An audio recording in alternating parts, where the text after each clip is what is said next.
প্রযুক্তিগতভাবে খুবই অ্যাডভান্স মডেলের প্রায় ১৬টা বিমান কিনেছিল, যার নাম হচ্ছে ইয়াক 130।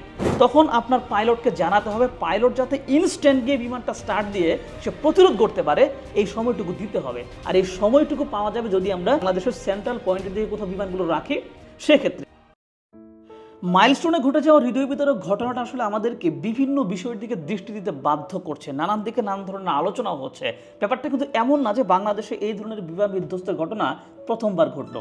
এর আগেও এরকম ট্রেনিং করতে গিয়ে বিভিন্ন সময় এই যুদ্ধ বিমানগুলো বিধ্বস্ত হয়েছে, যেখানে অনেকগুলো পাইলট কিন্তু জীবন হারিয়েছে। কিন্তু সেই ব্যাপারগুলো আসলে ন্যাশনাল ক্রাইসিসে পরিণত হয় নাই, কারণ এবারের ঘটনাটা ঘটেছে আসলে একটা স্কুল ভবনের উপর, যেখানে ছোট ছোট বাচ্চারা ক্লাস করতেছিল এবং সেই জায়গায় এই বিধ্বস্তের ঘটনা ঘটে, যার ফলে আক্রান্ত মানুষের তালিকায় বা নিহত মানুষের তালিকায় ওই বেসামরিক ছোট ছোট বাচ্চাদের পরিমাণ সবচেয়ে বেশি, যেটা মানুষের একেবারে হৃদয় স্পর্শ করেছে। এবং এই হৃদয় স্পর্শ করার পাশাপাশি কিন্তু সারা দেশব্যাপী আলোচনা উঠেছে যে আমাদের বিমান বাহিনীর আসলে ঠিক সক্ষমতা কোন লেভেলে, তারা যে ধরনের বিমানগুলো ব্যবহার করে সেগুলো কতটা আধুনিক এবং কতটা সক্ষম, এবং এই সক্ষমতার কমতির জন্যই কি আসলে এই দুর্ঘটনাগুলো ঘটে, নাকি এর পেছনে অন্য কোনো কারণ আছে। তো আমি তারপরে আমাদের বিমান বাহিনীকে নিয়ে একটু ঘাটাঘাটি করলাম, এবং ঘাটাঘাটি করার পর যেই তথ্যগুলো পেলাম তাতে মনে হইলো যে এটা খুবই ভয়ঙ্কর। কারণটা হচ্ছে আমাদের বিমান বাহিনীর সক্ষমতা আসলে ওই লেভেলে আছে, যেটা অন্যান্য দেশ যদি আমাদের উপর আকাশপথে কোনো আক্রমণ পরিচালনা করে সেটা ঠেকানোর কোনো সক্ষমতা আমাদের নাই। এবং শুধু ঠেকানোর না, পাল্টা কোনো আক্রমণ যে আমরা করব সেই সক্ষমতাও আমাদের নাই। এবং ব্যাপারটা এতটাই ভয়ঙ্কর, কখনো কখনো এমনও হতে পারে যে কেউ যে আমাদের উপর আক্রমণ চালাচ্ছে এই তথ্য হয়তো আমরা পাবোই না। সো বুঝতেই পারতেছেন যে বিমান বাহিনী আমাদের খুবই দুর্বল। এখন প্রশ্ন হচ্ছে, বিমান বাহিনীকে কেন দুর্বল করে রাখা হয়েছে? একটা বাহিনী তো আর একা একা দুর্বল হয় না, সরকারের পক্ষ থেকে সেই পরিমাণ সাপোর্ট লাগে, সেই পরিমাণ পরিকল্পনা লাগে, এবং আর্থিক সহায়তা সেটা দিতে হয়। এই ব্যাপারগুলো দিলেই না একটা বাহিনী শক্তিশালী হয়ে উঠবে। তো কেন হচ্ছে আমাদের বিমান বাহিনীটাকে এত দুর্বল করে রাখা হয়েছে? এর পিছনে কোনো রাজনীতি আছে কিনা বা ভিন দেশে কোনো ষড়যন্ত্র আছে কিনা, সেই ব্যাপারগুলো চলুন একটু ক্লিয়ার করি। তো প্রথমেই আপনাদের একটা কথা বলি যে প্রতি বছর বাংলাদেশ সরকার আমাদের এই সামরিক খাতে ব্যয় করে 40 থেকে 45 হাজার কোটি টাকা, এবং যদি আপনি এটা ডলারে রূপান্তর করেন তাহলে সেটা 3 থেকে 4 বিলিয়ন ডলারের মতো হবে।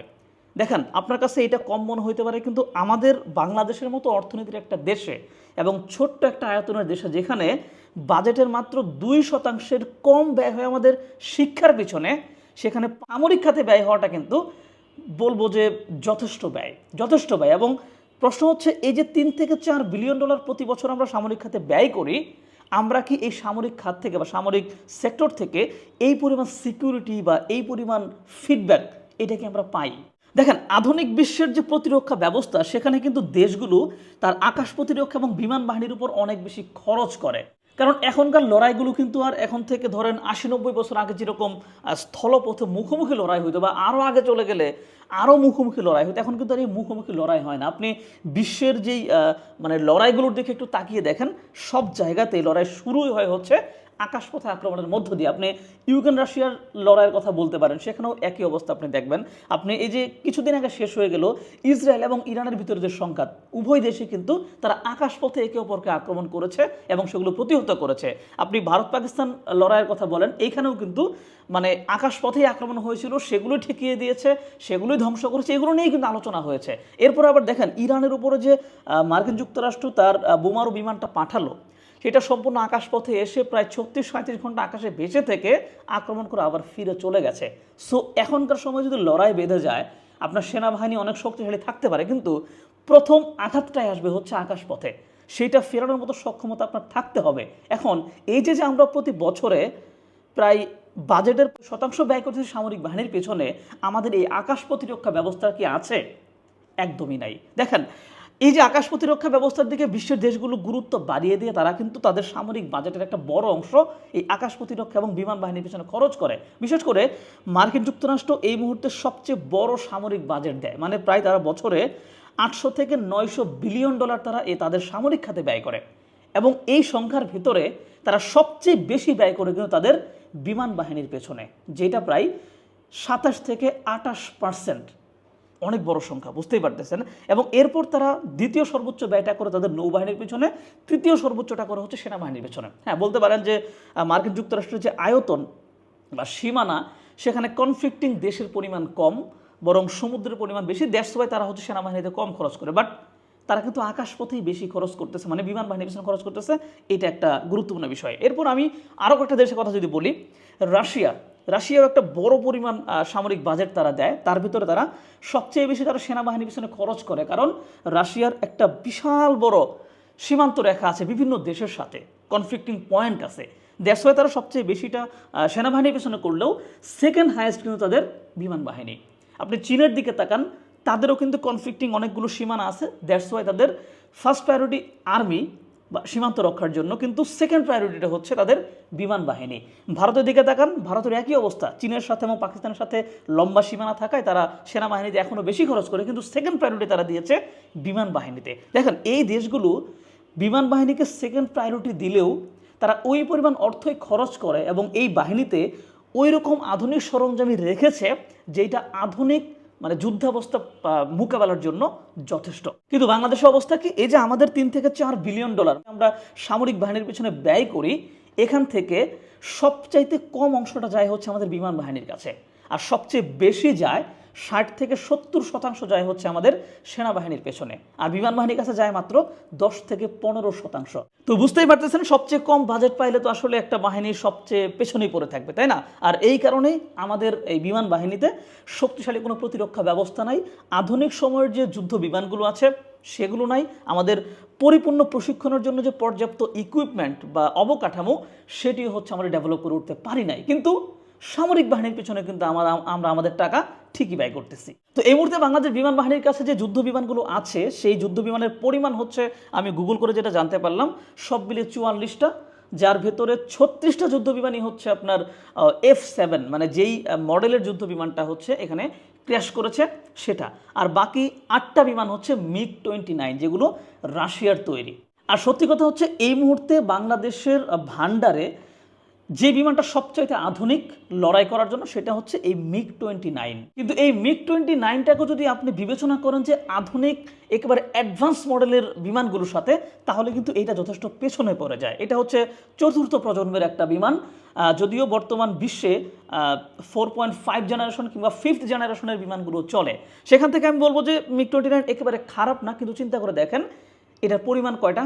মাত্র 8টা। কিন্তু দুঃখজনক ব্যাপার হচ্ছে আমি যতটুকু ঘেটে জানলাম যে কখনোই এই 8টা বিমান একসাথে কখনো অ্যাক্টিভ থাকে না, হয়তো কখনো 6টা অ্যাক্টিভ থাকে সর্বোচ্চ, কখনো 4টা অ্যাক্টিভ থাকে ইত্যাদি। এবং এই বিমানগুলো হচ্ছে মোটামুটি ভালো ধরনের একটা লড়াই করতে সক্ষম, কিন্তু ওই যে বললাম পরিমাণ তো মাত্র 8টা, যেখান থেকে অ্যাক্টিভ থাকতেছে মাত্র 4টা বা 6টা। তো এইটা নিয়ে আপনি কতক্ষণ আকাশে টিকতে পারবেন, তাই না? এমনিতেও এইটা একেবারে আধুনিক না, একটু দ্বিতীয় লেয়ারের আধুনিক, তারপরেও এর পরিমাণটা খুবই কম। সো এইটা কিন্তু আপনার বিমান বাহিনীর শক্তিটাকে খুব বেশি বৃদ্ধি করতে পারে না। দ্বিতীয়ত বাংলাদেশের কাছে আরেকটা যুদ্ধ বিমান আছে যার মডেল হচ্ছে F7, যেই মডেলের বিমানই কিন্তু এই উত্তরার মাইলস্টোনে ক্র্যাশ করেছে, এবং এই বিমানটাই বাংলাদেশের কাছে সবচেয়ে বেশি পরিমাণ আছে, মানে প্রায় 36টা আছে। এবং এইটা রাশিয়ার MiG-21 মডেলের অনুকরণে 1950 সালে চীন এটা বানায়। 1950 থেকে তারপরে একটা লম্বা সময় তারা এটাকে আপগ্রেডেশন করেছে, এইটার মেরামত করেছে, নতুন নতুন করে উৎপাদন করেছে, করে বিভিন্ন দেশে এটা বিক্রি করেছে, এবং বাংলাদেশ 2013 সালে এই বিমানটা চীনের কাছ থেকে ক্রয় করে। তো এই বিমানটা কিন্তু ক্রয় করার পরে মাত্র 4 বছর পরে চীন এইটা বানানো বন্ধ করে দেয়, এটার মানে বিক্রিও বন্ধ করে দেয়। তার মানে কি, যখন চীন এটা উৎপাদন বন্ধ করলো, মেরামত বন্ধ করলো, তারপর থেকে এই বিমানটা কিন্তু খুব একটা মার্কেটে চলার কথা না, এবং এইটার কোনো আপগ্রেডেশন আর পরবর্তীতে আসার কথা না, তাই হয়েছে।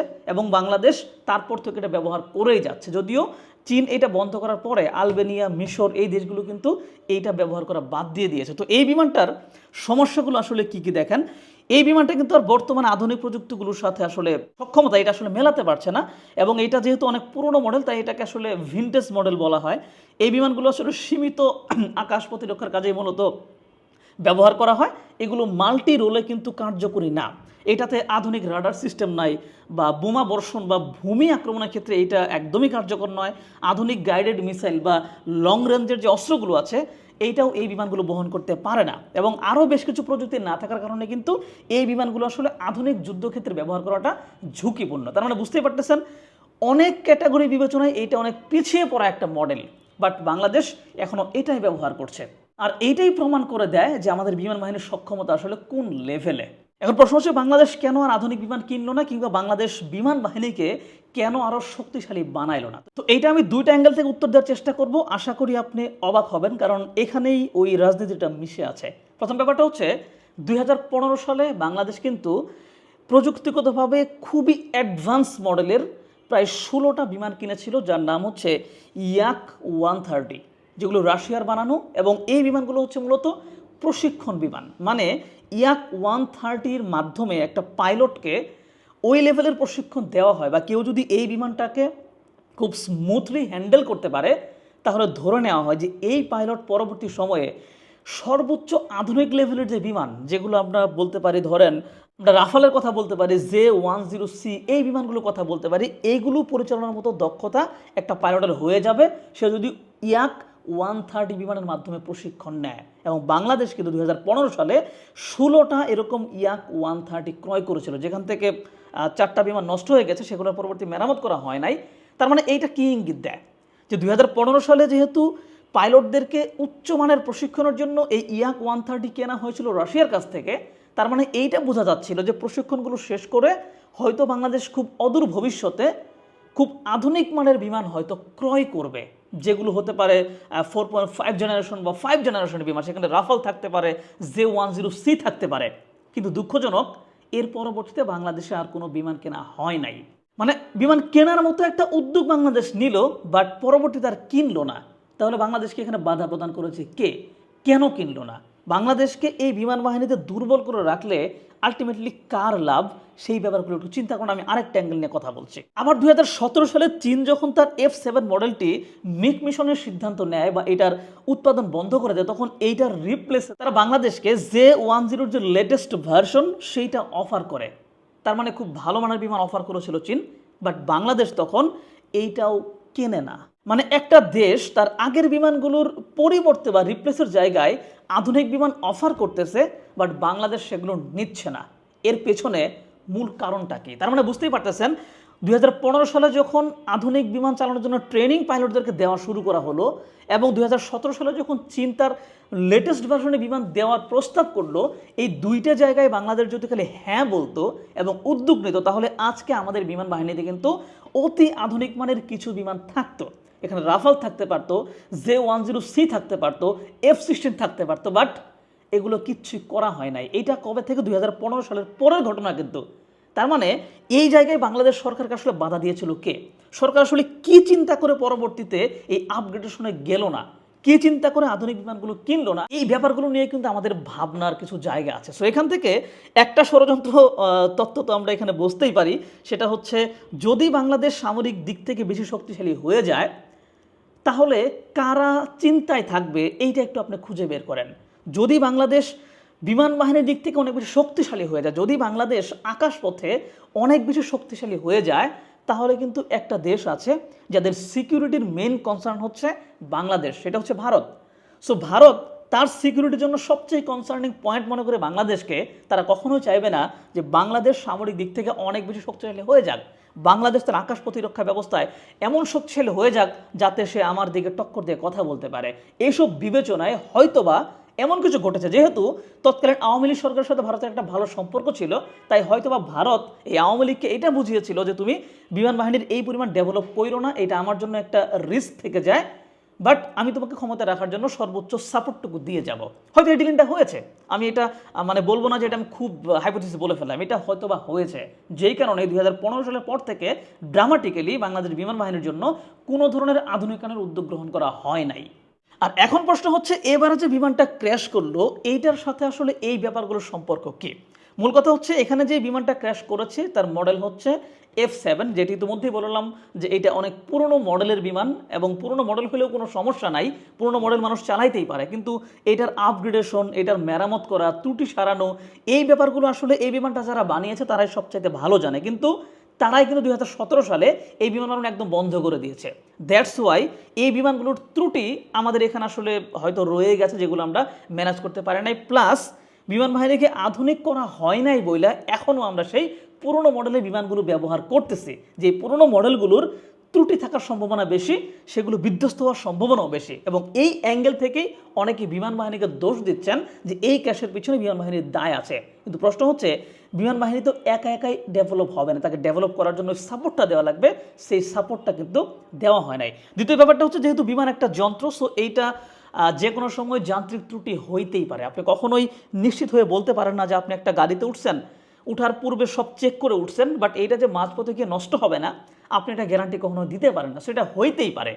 সো এইটা পৃথিবীর বিভিন্ন দেশেও হয়, আধুনিক বিমানগুলোর ক্ষেত্রেও কিন্তু হয়। প্রশ্ন হচ্ছে, এই প্রশিক্ষণ আপনি যেখানে দিচ্ছেন সেই জায়গাটা আসলে কেমন, সেই জায়গার কথা বিবেচনা করতে হবে। এবং মানুষ এখানে দোষ দিচ্ছে যে কেন হচ্ছে এই জনবহুল জায়গার ভেতরে বিমানবন্দর বানানো হয়েছে, কেন হচ্ছে জনবহুল জায়গার ভেতরে বিমান ঘাঁটি বানিয়ে আমাদের বিমানের মেইন হাব বানানো হয়েছে। আর এই কারণে এখানে যখন প্রশিক্ষণ নিতে যায় তখন এই ব্যাপারগুলো এখানে ঘটে গিয়ে এখানে কিন্তু একটা বিশাল বড় মেসাকার তৈরি হয়। এখন এই ব্যাপারে আপনি কয়েকটা জিনিস একটু চিন্তা করে দেখেন যে আমাদের যেই বিমান বন্দর এবং বিমান ঘাঁটি বা এই যে কুর্মিটোর এরিয়াটা, এইটা আসলে সিলেক্ট করা হয়েছে কবে? এইটা সেই পাকিস্তান আমলে করা, এবং পাকিস্তান আমলে ওই সময় কিন্তু আমাদের এই এরিয়াটাতে কোনো শহর খুব একটা ছিল না, এখানে যথেষ্ট ফাঁকা জায়গা ছিল, এবং ফাঁকা জায়গা দেখেই এই সিদ্ধান্ত নেওয়া হয়েছে। আপনি তারপরেও প্রশ্ন করতে পারেন যে ঢাকার একদম পাশেই করেছেন, সো এইটা তো ধীরে ধীরে মানে নগরায়নের মধ্যে পড়েই যাবে, সো আরও কেন দূরে করলেন না? এই জায়গায় একটা সামরিক পয়েন্ট অফ ভিউ আছে। বাংলাদেশের আয়তন কিন্তু খুব বেশি বড় না, ছোট্ট আয়তনের দেশ, এবং স্বাভাবিকভাবে যে কোনো দেশ তার দামি দামি বিমান বহর বা বিমানগুলো এমন একটা জায়গায় রাখে যেটাতে শত্রু কোনো দেশ যাতে খুব দ্রুত সময়ে এসে এখানে আক্রমণ করতে না পারে, কারণ এক একটা বিমানের দাম দিয়ে কিন্তু আপনি কয়েকটা বিল্ডিং বানায় ফেলতে পারবেন। সো এইটা ওই রকম সিকিউর জায়গাতে রাখতে হয়। কিন্তু বাংলাদেশ যেহেতু এতটাই ছোট, আপনি কোনো সীমান্ত অঞ্চলের দিকে এটা রাখতে পারবেন না, কারণ সেটা তখন সীমান্তের কাছাকাছি পড়ে যাবে, অন্য দেশের খুব নিকটে পড়ে যাবে। সো অন্য দেশ থেকে একটা নির্দিষ্ট দূরত্বে রাখার জন্য বাংলাদেশের সেন্টার পয়েন্ট ছাড়া কিন্তু আমাদের আর কোনো জায়গা নেই। কারণটা হচ্ছে, একটা যুদ্ধ বিমান স্টার্ট করে উড়তে উড়তে প্রায় 3 থেকে 4 মিনিট বা 2 থেকে 3 মিনিটের মধ্যে সময় লাগে। আর বুঝতেই পারতেছেন যে যে দূরত্বটুকু আছে, পাশের দেশ থেকে একটা বিমান উড়ে এসে আক্রমণ করতে হয়তো 4 থেকে 5 মিনিটের বেশি সময় লাগবে না। সো এই যে 4 থেকে 5 মিনিট সময় যে লেগে যাবে, এই সময়ের ভিতরেই আপনি যদি টের পেয়ে যান যে একটা আক্রমণ আসতেছে, তখন আপনার পাইলটকে জানাতে হবে, পাইলট যাতে ইনস্ট্যান্ট গিয়ে বিমানটা স্টার্ট দিয়ে সে প্রতিরোধ করতে পারে, এই সময়টুকু দিতে হবে। আর এই সময়টুকু পাওয়া যাবে যদি আমরা সেন্ট্রাল মানে বাংলাদেশের সেন্ট্রাল পয়েন্টের দিকে কোথাও বিমানগুলো রাখি সেক্ষেত্রে। কারণ আমাদের ঢাকা পর্যন্ত যদি হচ্ছে পাশের দেশ থেকে কোনো একটা বিমান এদিকে আসতে থাকে বা অন্য দিক থেকে আসতে থাকে, এই খবর পাওয়ার পর কমপক্ষে 5 থেকে 7 মিনিট সময় পাইলটরা পাবে যদি আমরা বিমানগুলো ঢাকাতে রাখি। যদি এটা যশোরে রাখি তাহলে 1 মিনিটের ভিতরেই হচ্ছে বিমানের উপর আক্রমণ হবে, সো বিমানগুলো স্টার্ট দেওয়ার সময় পাবো না। যদি রংপুরে রাখি একই অবস্থা, সিলেটে রাখি একই অবস্থা, সেখানেও সীমান্ত আছে, চট্টগ্রামে সেখানেও সীমান্ত আছে। দ্যাটস ওয়াই এইরকম কিছু চিন্তা করেই কিন্তু আমাদের বিমানের হাবটা বানানো হয়েছিল সেন্ট্রালে মানে ঢাকায়। কিন্তু এর পরবর্তীতে এই এরিয়াটার পাশে যে এত বড় নগরায়ন গড়ে উঠলো বা নগর গড়ে উঠলো, সেই ব্যাপারগুলো থামানো যায় নাই কেন? এই দায়টা কি আসলে বিমান বাহিনীর কাছে? না, এই দায় হচ্ছে নগরবিদদের কাছে, এই দায় হচ্ছে বাংলাদেশ প্রশাসনের কাছে, এই দায় বাংলাদেশের সরকারের নিকট। কারণ তারা এই যে বিমান বাহিনীর যে ঘাঁটি এবং বিমানবন্দর এর আশপাশের জায়গাটাকে ক্লিয়ার রাখতে পারে নাই। এখন আবার কথা উঠেছে যে এখান থেকে রানওয়েটা সরাই দেওয়া হোক। আরে ভাই, সরাই দিলে তো এই যে স্ট্র্যাটেজিক্যাল সমস্যার মধ্যে আমরা পড়ে যাবো, সরাইতে পারবো না।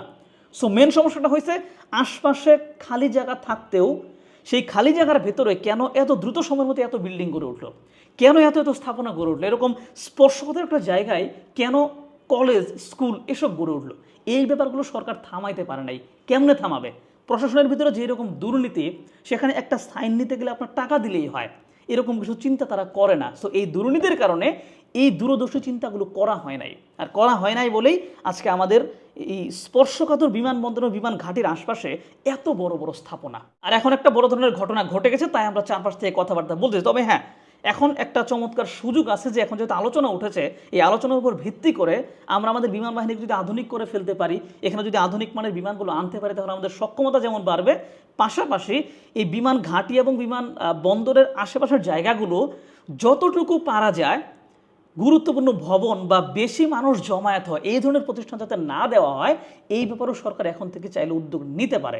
এখন দেখা যাক যে এখান থেকে কি হয়। তবে তদন্ত করে যে পুরো ব্যাপারটা বের করবে যে কেন এই ঘটনাটা ঘটলো, আমার মনে হয় যেই পরিমাণ ক্রাউড সেখানে হয়েছিল, যেই পরিমাণ মানুষ সেখানে ঢুকে গিয়েছিল, তাতে আমার মনে হয় সেই আলামতগুলো এখন নষ্ট হয়ে গেছে।